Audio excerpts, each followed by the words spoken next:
I never expected her to remember my name, let alone the way I take my coffee. It was a small place, not the kind people recommended, just the kind you ended up in when the bigger cafes were too loud or too full of people who looked like they had somewhere to be. This one didn't try too hard. A flickering menu board, two mismatched fans turning slowly overhead, and a clock that always seemed a few minutes behind. I started going there because it was quiet enough to hear my own thoughts. That wasn't always a good thing. Most evenings, I'd sit near the window with my phone face down. Not because I didn't want to check it, but because I already knew there wouldn't be anything new. No missed calls. No messages I hadn't already read twice and decided not to reply to. I'd order the same thing every time. Black coffee. No suga. At first, she didn't notice me. Or maybe she did, and I just wasn't paying attention. She worked behind the counter, mid-40s, maybe a little older. Not in a way that stood out, but in a way that felt settled. Like she wasn't trying to be anything else anymore. Her hair was always tied back loosely, a few strands falling out by the end of her shift. She had this habit of adjusting her watch even when it hadn't moved. The first time she spoke to me, it wasn't anything special. "You always sit there," she said, placing the cup in front of me. I looked up a little caught off guard. "Yeah, I guess I do."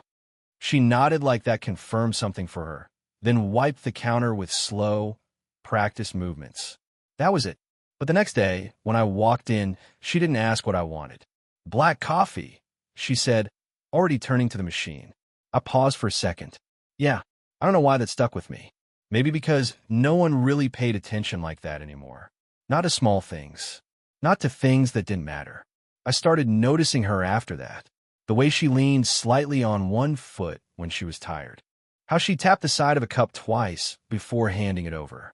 The quiet sigh she let out when the door opened and too many people walked in at once. Sometimes we'd exchange a few words. "You work nearby?" she asked once. Something like that. She gave me a look like she knew I was avoiding the question, but didn't push it. That sounds convincing. I smiled just a little. It felt unfamiliar on my face. One evening, I realized my coffee had gone cold. I hadn't taken a single sip. I'd just been staring at the table, tracing the edge of a folded napkin with my thumb, thinking about a message I almost sent earlier. I didn't notice her walking over until she gently nudged the cup. "You do that a lot," she said. "Do what?" "Let it sit." She tilted her head toward the coffee. "Like you're waiting for it to become something else." I let out a small breath. "Maybe I am." She didn't laugh, just looked at me for a second longer than usual, then took the cup away. "I'll make you another one." "You don't have to." "I know." There was something in the way she said it, calm, but not distant. After that, it wasn't just about the coffee anymore. Sometimes she'd sit across from me during her break, not saying much, just resting her hands around her own cup, her fingers still, like she'd forgotten what she was holding. Other times, we'd talk about nothing. The weather. The broken clock. A customer who kept asking for things that weren't on the menu. It should have stayed simple. I think it almost did. Until the night, I got up to leave and realized I'd left my phone on the table. I went back for it 10 minutes later. The place was nearly empty. She was standing near my seat, holding it. "I thought you might come back," she said. I nodded, reaching for it. Our fingers brushed for a second, just enough to notice, not enough to comment on. "Thanks." She hesitated, then added, "You don't have to wait for things to change, you know." I frowned slightly. "What do you mean?" She looked at me, really looked this time, like she was deciding whether to say more. Then she just smiled, a little tired, a little knowing. "Nothing," she said. "Just come earlier tomorrow." I stepped outside, the night air cooler than I expected. When I checked my phone, there was still nothing new. But for some reason, it didn't feel the same anymore. And I couldn't stop thinking about the way she said tomorrow. I went earlier the next day. Not by much. Maybe 20 minutes. But it felt like I'd broken some kind of unspoken rule just by changing the timing. She noticed. "You listened," she said, not looking up as she poured the coffee. I shrugged, setting my keys on the table a little too carefully. "Thought I'd see if the clock runs faster in the afternoon." "It doesn't," she replied. "It just feels like it." I sat in my usual spot, but something about it felt different, like the space between us had shifted, even though nothing had actually happened. She brought the cup over, placed it in front of me, then lingered for a second. "You eat?" she asked. "Sometimes." That's not an answer. I almost said something defensive, but didn't. Just looked down at the table, tracing that same edge of the napkin again. She sighed quietly. Wait. A few minutes later, she came back with a small plate. Toast. Slightly uneven, like it had been cut in a hurry. I didn't order this. I know. I hesitated. I'll pay. You don't have to pay for everything, she said, softer this time. That line stayed somewhere in my chest longer than it should have. I picked up the toast, took a small bite. It was warm. Too warm, like she just made it for me, not the cafe. We didn't talk for a while after that. Just sat there. Her across the counter, me by the window, the fan humming above us, the clock still pretending to work. Every now and then, I'd glance up, and she'd already be looking. Not in a way that made me uncomfortable, just enough to make me look away first. Later, during her break, she came over and sat down again. You always this quiet, she asked. Only when I don't know what to say. She nodded slowly, like she understood that more than she should. I used to talk a lot, she said after a moment. Before. I waited, but she didn't continue. Before what? I asked gently. She looked at her hands, rubbing her thumb against the edge of her cup. Before things got smaller. Smaller. Life, she said, with a faint smile that didn't quite reach her eyes. You start with all these plans, and then one day you're just here. Same place every day. Same routine. And it doesn't feel bad. Just quieter than you expected. I didn't know what to say to that. So I didn't. She seemed okay with that. After a while, she stood up, brushing her hands against her jeans. You remind me of someone. That caught me off guard. Is that a good thing? She tilted her head slightly, studying me. I'm still deciding. There was something in the way she said it. Not teasing. Not serious either. Just honest. I felt it then. That small shift. The one you try not to name. I started noticing things I shouldn't have. The way her voice softened when it was just the two of us. How close she stood when she handed me something, like she didn't realize it herself. The way I started timing my days around when she'd be there. It didn't feel wrong, but it didn't feel simple anymore either. At one point, a group of college students walked in, loud and careless, filling the space with noise that didn't belong there. I watched her straighten slightly, her expression changing into something more distant, more guarded. One of them called her auntie without thinking. She smiled anyway. Polite. Practiced. But when she turned away, I caught the smallest flicker in her eyes. Something tight. Something she didn't let stay. I don't know why that bothered me. Maybe because I realized then there was a whole part of her life I didn't see. A version of her that didn't sit across from me during quiet afternoons. And maybe I wasn't supposed to. When the cafe emptied again, I stood up to leave. She walked me to the counter this time, even though she didn't have to. You'll come tomorrow, she asked. Yeah, I said a little too quickly. She nodded, then reached out, like she was going to fix something on my shirt or maybe stop herself from doing it. Her fingers hovered for a second, then lightly brushed my sleeve instead. Barely there, but stayed. I don't know why that moment stayed with me. I thought later, walking home slower than usual, maybe because it felt like someone finally saw me. The next few days didn't feel the same. Not in a dramatic way. Nothing obvious changed. The coffee was still the same. The clock still behind. The fan still humming like it had something to prove. But she was different. Not distant. Just careful. Like someone who had suddenly remembered where the edges were. You're late, she said one afternoon, even though I wasn't. Am I? A little. I nodded, even though I knew I wasn't. Set my phone down. Picked it up again. Didn't check anything. Just needed something in my hands.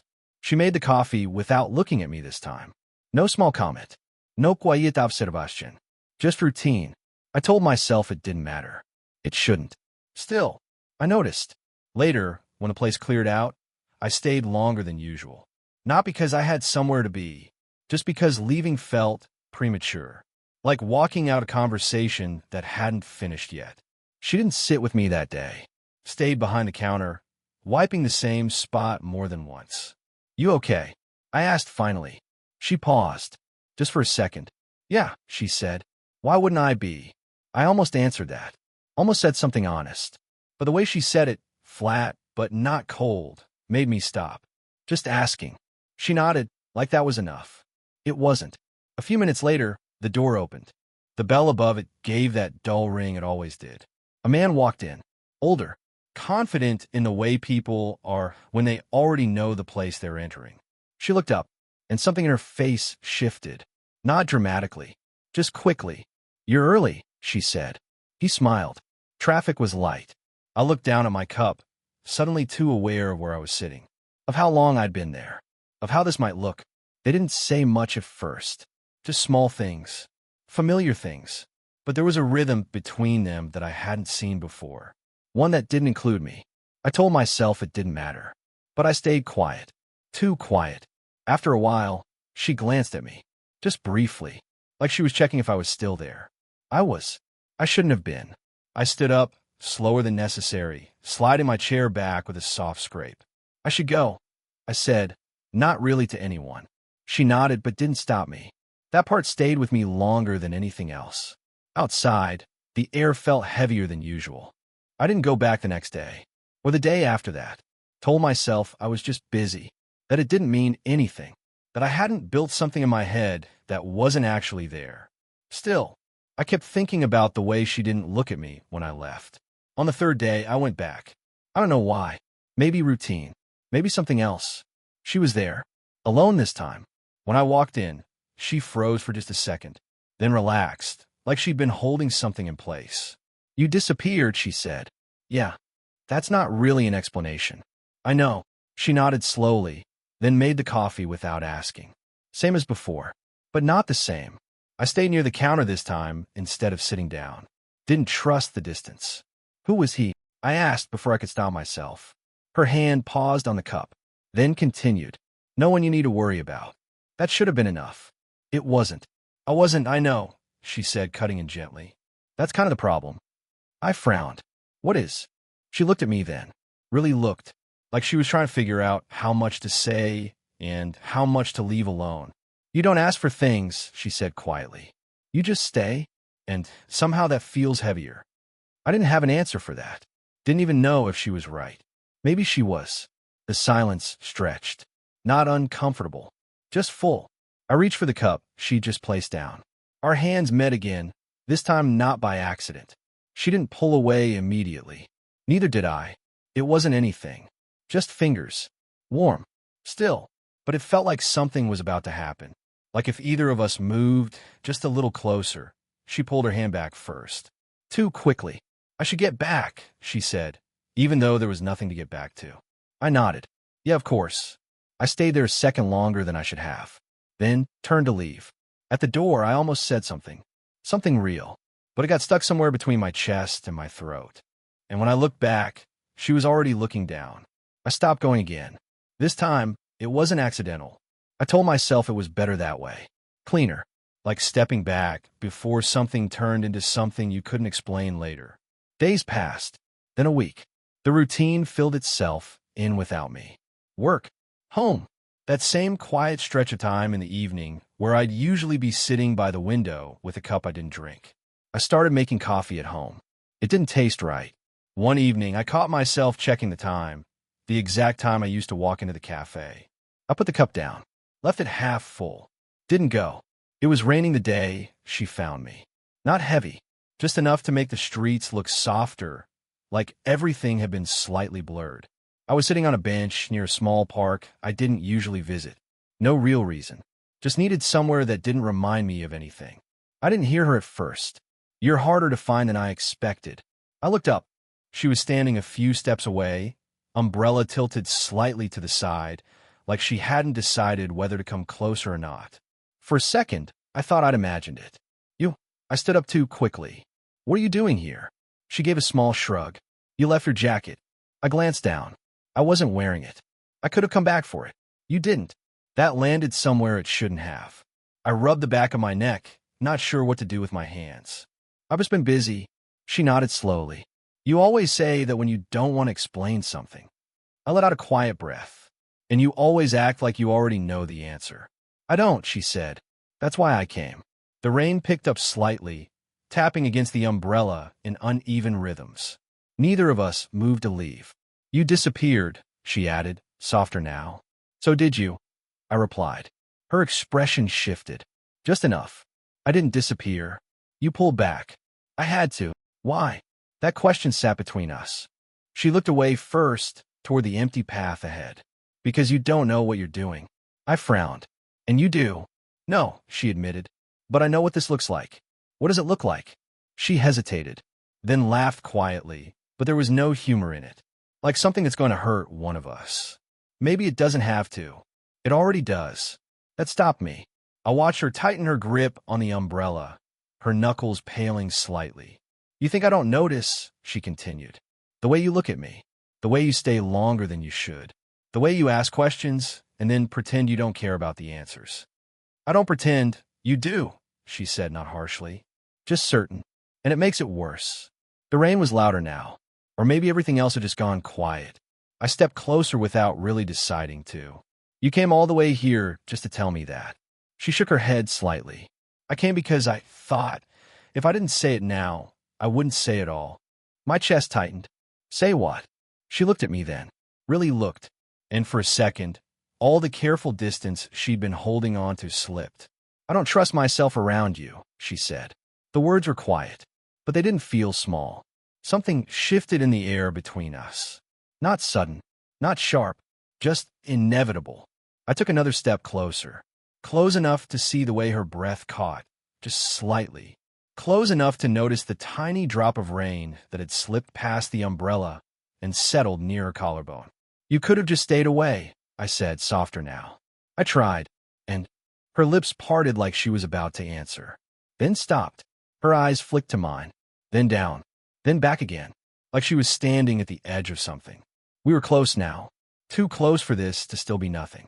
My hand moved, slow, uncertain, like it was asking a question before I could. Not touching her, just there, waiting.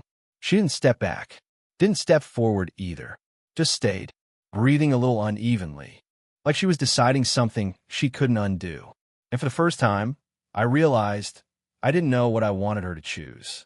She stepped back first, not suddenly, not like she was scared, just enough to put space where something almost happened. The kind of space that says this matters now. I shouldn't have come, she said, more to herself than to me.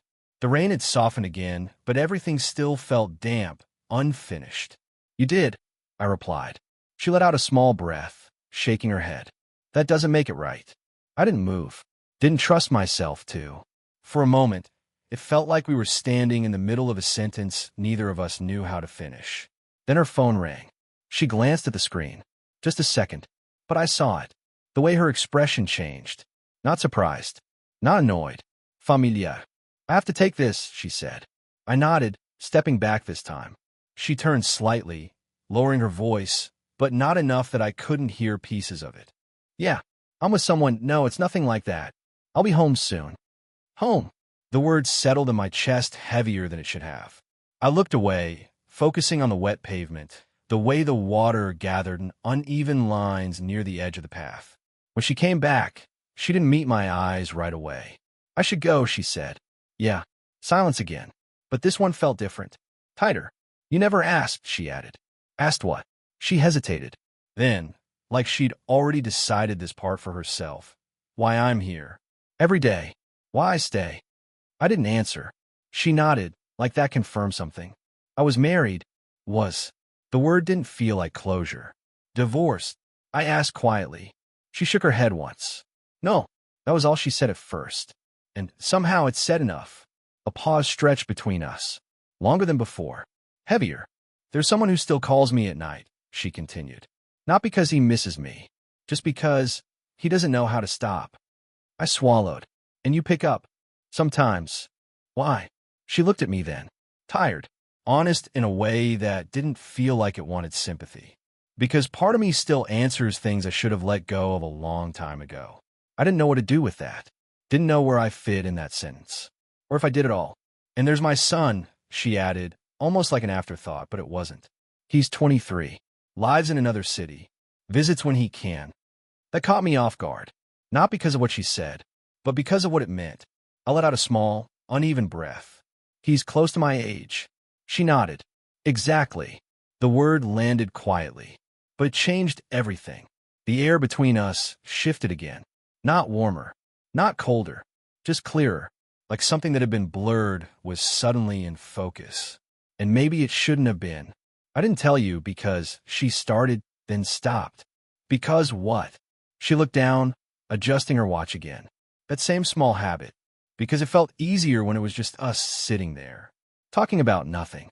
I nodded slowly. Yeah. We stood there for another moment. Then she stepped back again. This time it felt final. I should go, she repeated. I didn't stop her.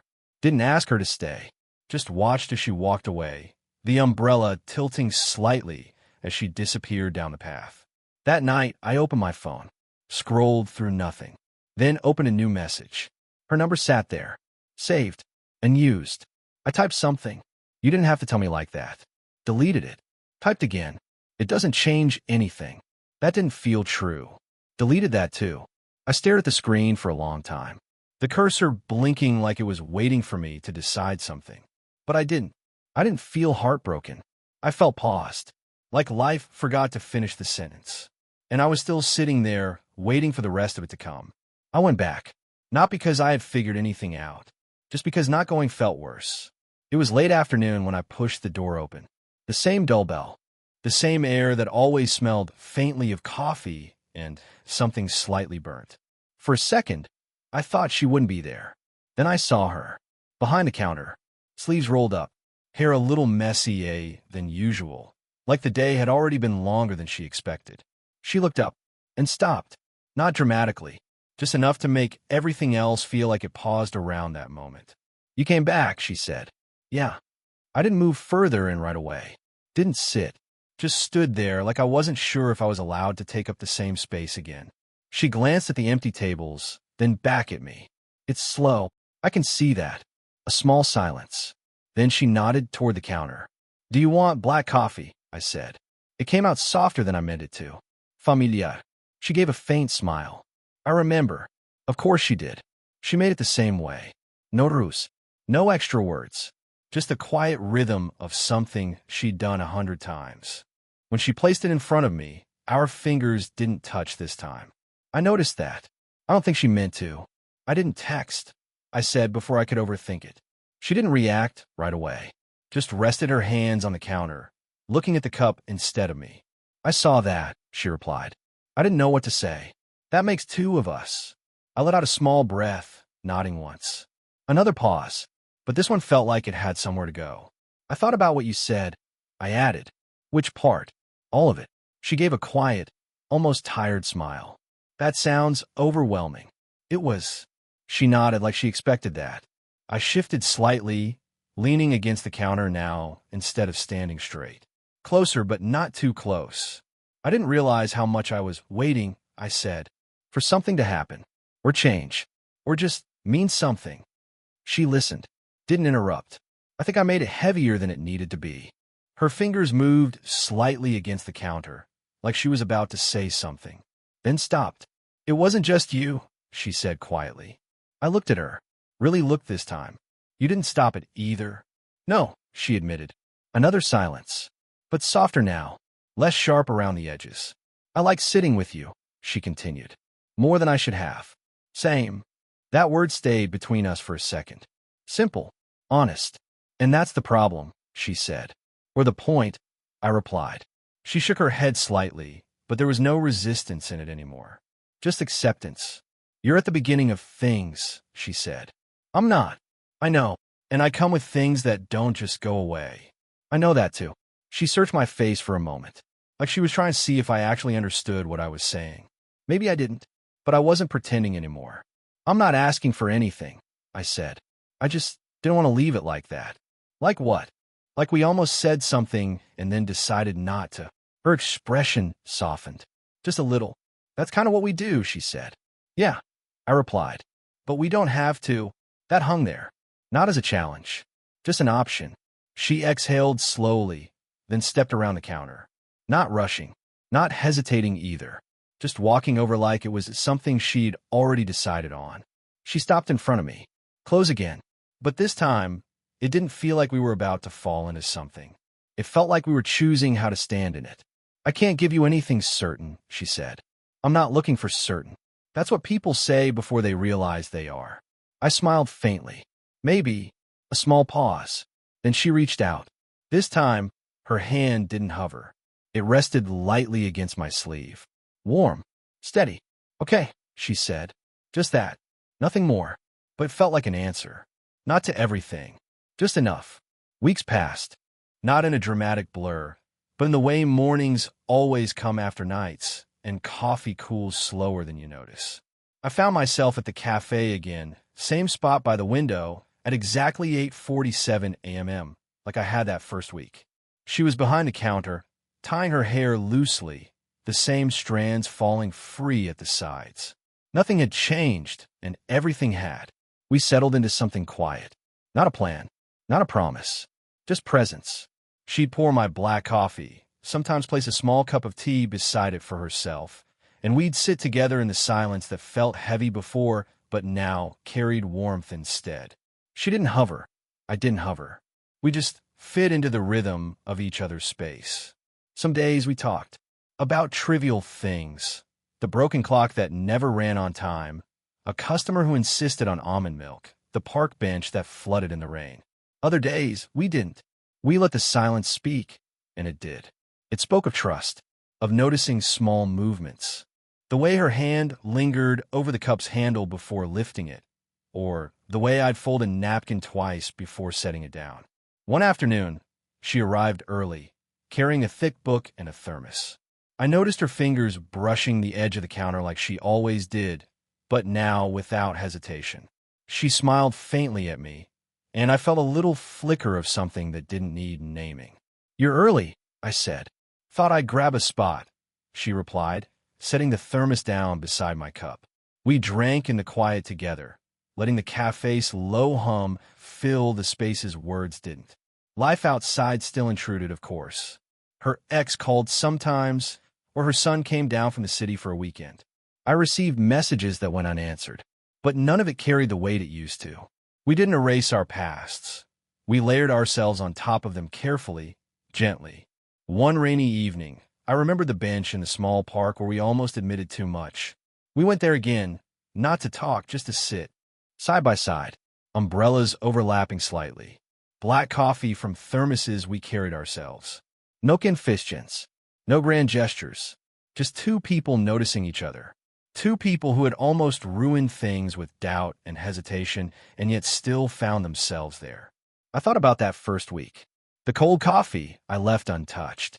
The way she brushed her fingers against mine, without meaning to. How I felt seen, finally, and scared at the same time. And here we were, seeing each other again. Choosing small, quiet moments that meant more than anything shouted from a rooftop. She nudged her cup gently toward me. A smile touched her eyes, soft, knowing. I responded with the faintest tilt of my head. No words. None were needed. I knew, as she sipped her tea, as I took another careful pull of my black coffee, that this was it. This was enough. Not perfect, not complete, not flawless, but grounded, warm, real. And later, as I watched her fold the napkin on the counter, just the way she always did, I thought quietly to myself, I was lost in her eyes once. And now, in the smallest ways, I am found.